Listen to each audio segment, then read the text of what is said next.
highlight reel knockout. How you feel?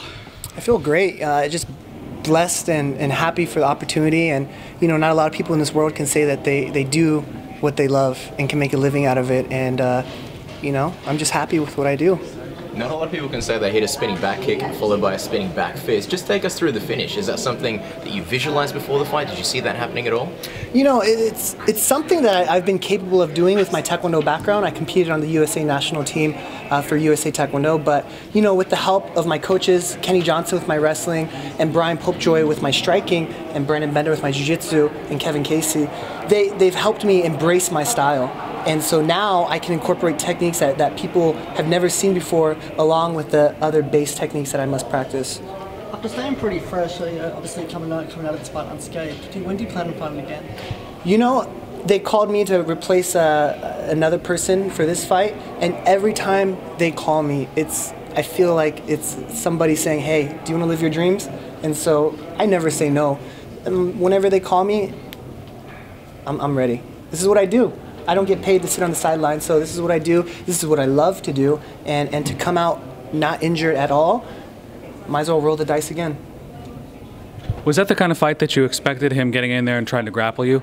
Yeah, of course. I feel that the majority of people are not comfortable striking with me with the certain style that I have. So I knew he was initially going to use a lot of energy to take me down. And as he was on top of me, I can hear him using so much energy. So that's why I feel like in my last fight, I rushed a little bit too much. And when I rushed, I made a mistake. And when you make mistakes at this level, you're going to pay for it. So this time, when I was taken down, I just took my time, kind of got my senses back to me, and when the time was right, I stood back up and I did what I was trained to do. Anybody you want to call out?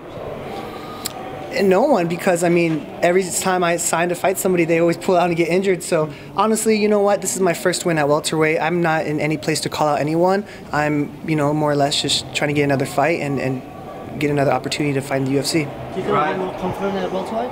Oh, I love it. I love it. You know, competing at lightweight, I walk around at 195, 200 pounds. And so for me to cut down to lightweight, my whole entire 6 to 8 week training camp was solely just to get me down to weight. With this one, actually, it was a condensed training camp, but we were able to actually make myself a better martial artist instead of just cutting the weight. So I really, really like welterweight. Uriah Hall's on this card. Obviously, he's known for his spinning back kicks. Are you going to have a chat with him possibly after this fight and show some footage? I mean, what you did was pretty amazing. It was almost Uriah Hall-esque. Yeah, you know, me and Uriah, we're good friends, and we've actually trained together, so we kind of exchanged some knowledge. But you know what? For my sake and for a performance bonus, I hope he doesn't hit a spinning back kick. But you know what? I wish everyone the best. This is a great card. I have to thank Rhonda and Joanna and the champions and the challengers who made this event possible, because I feel like I'm a part of history. And this was honestly the best experience of my life. In 2000, Taekwondo was an official Olympic sport in Sydney, Australia, the very first time.